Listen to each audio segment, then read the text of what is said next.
नमस्कार दोस्तों, आप सबका स्वागत है हमारे चैनल एस्ट्रोवर्ड में। अगर आपने हमारे चैनल को अब तक सब्सक्राइब नहीं किया है तो अभी सब्सक्राइब करें। 27 नक्षत्रों में जो पुष्य नक्षत्र है सबसे प्रमुख नक्षत्र है, क्योंकि इस नक्षत्र का महत्व तब बढ़ता है जब बृहस्पतिवार यानी फिर रविवार का दिन हो, यानी गुरु पुष्य नक्षत्र या रवि पुष्य नक्षत्र। तो इस बार दीपावली के ठीक पहले गुरुवार के दिन पुष्य नक्षत्र है, तो गुरु पुष्य नक्षत्र का योग इस बार का बहुत ही शुभ सहयोग में आया है।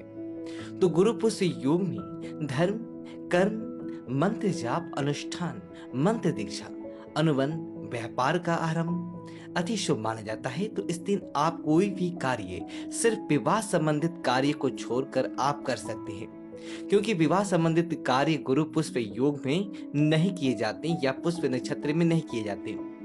तो हिंदू धर्म में त्योहार और विशेष अवसरों पर शुभ मुहूर्त का विशेष महत्व होता है। तो ऐसा माना जाता है कि शुभ मुहूर्त में अगर कोई काम करते हैं तो वह कार्य हमेशा सफल भी रहता है और साथ ही लंबे समय तक उस कार्य का फल मिलता है। तो इस बार जो पुष्य नक्षत्र है वो खरीदारी के लिए बहुत ही अच्छा है। तो ज्योतिष कहता है कि पुष्य नक्षत्र को बहुत ही अच्छा माना जाता है और धनतेरस दीपावली के पहले इस नक्षत्र का गुरुवार के दिन आने से इस दिन पूरे दिन रात आप कभी भी खरीदारी कर सकते हैं। तो इसके यहाँ पर देखिए, दीपावली के पहले खरीदारी और निवेश संबंधित कोई भी कार्य इस महामृत के समय में आप करें तो लंबे समय तक इसका फल मिलेगा। अब गुरु पुष्प योग इस बार 677 साल बाद आया है, यानी शनि और गुरु एक ही राशि मकर राशि में विराजमान है। खास बात यह है कि 77 सात नक्षत्रों में पुष्य को श्रेष्ठ नक्षत्र माना गया है और पुष्य सभी अनिष्टों का नाशक है। विवाह को छोड़कर तमाम कार्य इस दिन कर सकते हैं और पुष्य नक्षत्र श्रेष्ठ मुहूर्तों में से एक है। अभिजीत मुहूर्त को नारायण के चक्र सुदर्शन के समान शक्तिशाली बताया गया है, लेकिन जो पुष्य नक्षत्र है इस दिन बनने वाले शुभ मुहूर्त का प्रभाव अन्य मुहूर्तों की तुलना में सर्वश्रेष्ठ होता है। इस दिन भगवान शिव की भी विशेष विधान से पूजा की जाती है। तो पुष्य नक्षत्र का सबसे ज्यादा महत्व बृहस्पतिवार और रविवार का होता है। तो बृहस्पति देव प्रभु श्री राम इसी नक्षत्र में पैदा हुए थे और नारद पुराण कहता है कि इस नक्षत्र में जन्मा व्यक्ति महान कर्म करने वाला, बलवान, कृपालु, धार्मिक, धनी, विविध कलाओं का ज्ञाता और दयालु सत्यवादी होता है। मां पार्वती के विवाह के समय भगवान शिव से मिले श्राप के परिणाम स्वरूप पानी ग्रहण संस्कार के लिए इस नक्षत्र को वर्जित माना गया है, क्योंकि पुष्य नक्षत्र के स्वामी शनिदेव हैं। तो गुरु पुष्य योग में आप चूंकि यहाँ पर कोई भी शुभ कार्य कर सकते हैं और जो पुष्य नक्षत्र है अपने उपस्थिति में लाखों दोषों का समन कर देता है। इस नक्षत्र में जन्मी लड़कियां, कन्याएं कुल खानदान का यश बढ़ाती है चारों दिशाओं में और कई महिलाओं को तो महान होने का संज्ञान भी मिलता है जो पुष्य नक्षत्र के ही उस दिन का जन्म हुआ था। पुष्य नक्षत्र में कुछ ऐसे कार्य है जो नहीं करने चाहिए। मूर्त चिंता मणि नक्षत्र प्रकरण ग्रंथ श्लोक 10 के अनुसार पुष्य, पुनर्वसु और रोहिणी ये 3 नक्षत्र हैं जिनमें सधवा स्त्री नए वस्त्र और आभूषण धारण ना करे। नए वस्त्र भी धारण ना करे ऐसा लिखा है, मतलब कि इस दिन आप सोना खरीद तो सकते हैं लेकिन पहन नहीं सकते या फिर पहनना नहीं चाहिए।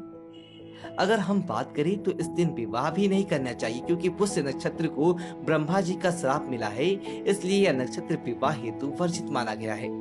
अगर बुधवार और शुक्रवार के दिन पुष्य नक्षत्र हो तो उत्पादकारी माना जाता है। इस दिन कोई भी शुभ और मंगल कार्य भूल कर भी ना करें और ना ही कोई वस्तु या वाहन खरीदे। चूंकि इस नक्षत्र के स्वामी शनि हैं, तो शनि देव के मंदे कार्य नहीं करने चाहिए। यानी कि जैसे शनिदेव जो कार्य पसंद नहीं करते हैं, ब्याज पर रुपया देना, झूठ बोलना, शराब पीना, किसी का अपमान करना, क्योंकि पुष्य नक्षत्र को पवित्र नक्षत्र और शुभ नक्षत्र माना गया है, इसलिए कोई भी तामसिक या अपवित्र कार्य ना करे। तो चलिए जानते हैं इस दिन क्या प्रयोग करें जो जीवन के तमाम परेशानियां समाप्त हो जाए। माँ लक्ष्मी को प्रसन्न करने के लिए, धन संबंधित समस्याओं को खत्म करने के लिए लक्ष्मी नारायण की पूजा करें।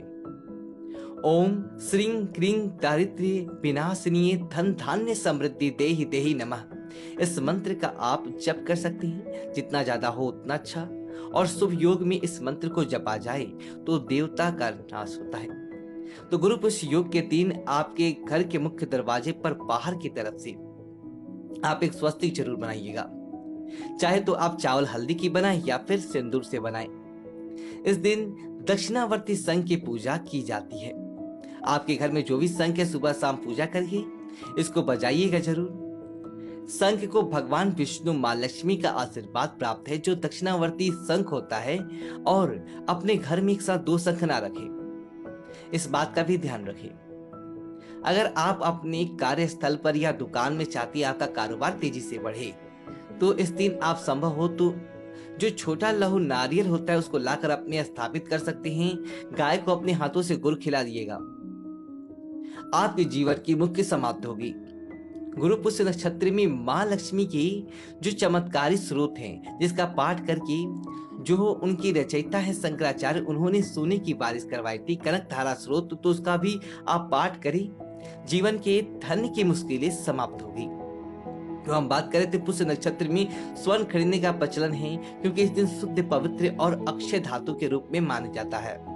तो पुष्य नक्षत्र में इसकी खरीदारी बहुत शुभ होता है। तो आप सोना नहीं खरीद सकते हैं तो पीतल या चांदी भी खरीद सकते हैं। तो इस दिन वही खाते खरीदना भी शुभ होता है। आप वाहन या फिर भवन भी खरीद सकते हैं, भूमि ले सकते हैं। तो इस दिन नक्षत्र में इन चीजों को लिया जा सकता है। अगर आप मंदिर बनवाना चाहते हैं, घर बनवाना चाहते हैं, तो इस नक्षत्र में वह कार्य आपको शुरू कर सकते हैं बिना कोई उम्र देखे। वैसे मुहूर्त के बारे में हम आपको डिस्क्रिप्शन में डिटेल से दे सकते हैं, आप देख सकते हैं। तो अब आगे बढ़ते हैं। इस नक्षत्र में अगर आप पूजा पाठ करते हैं, मंदिर सिद्धि कहते हैं, उपवास करते हैं, तो जीवन के हर क्षेत्र में सफलता मिलती है। सबसे पहले तो अपने घर में सूर्योदय और सूर्यास्त के समय मां लक्ष्मी के सामने एक घी का दिया जरूर जलाएं और कोई भी मंत्र जो आपके लिए सरल हो, सुलभ हो, उसको ही जप करें। इस दिन जहां तक संभव हो मां की पूजा में आप भी उन्हें गुलाब की पंखुड़ी अर्पित करें या फिर सिर्फ कौड़ी ही अर्पित कर सकते हैं। अगर वो भी ना हो तो 2 लौंग लाल कपड़े पे रखकर अर्पित कर दे।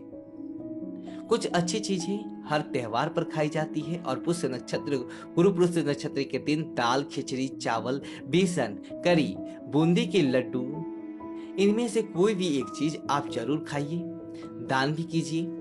क्योंकि इस नक्षत्र में शिल्प, चित्रकला और पुस्तक खरीदने का विधान है, यानी कि जो बच्चे हैं उनके लिए विद्या आरंभ भी किया जा सकता है। तो इस दिन आपको ऐसा कुछ खरीदना है तो ले सकते हैं। आप नए कार्य की शुरुआत तो कर सकते हैं, लेकिन इस दिन आप औषधियों को लाकर उनकी सिद्धि कर सकते हैं। इसने का मतलब है कि कोई तंत्र क्रियाएं आपको करना है, कोई वृक्ष के पौधे की जड़ लाकर आपको जैसे यहाँ पर करना है तंत्र क्रियाएं, तो आप कर सकते हैं। सिद्धियां प्राप्त हो जाएंगी और वह जल्दी लाभ देगा। आप भगवान सूर्य को अगर 1 लोटा जल अर्पित करें इस नक्षत्र में, तो सूर्य का दुष्प्रभाव भी समाप्त हो जाता है। फिलहाल दोस्तों वीडियो को लाइक करें और कमेंट बॉक्स में ओम नमः शिवाय लिखकर हमारे चैनल को सब्सक्राइब करें। धन्यवाद दोस्तों।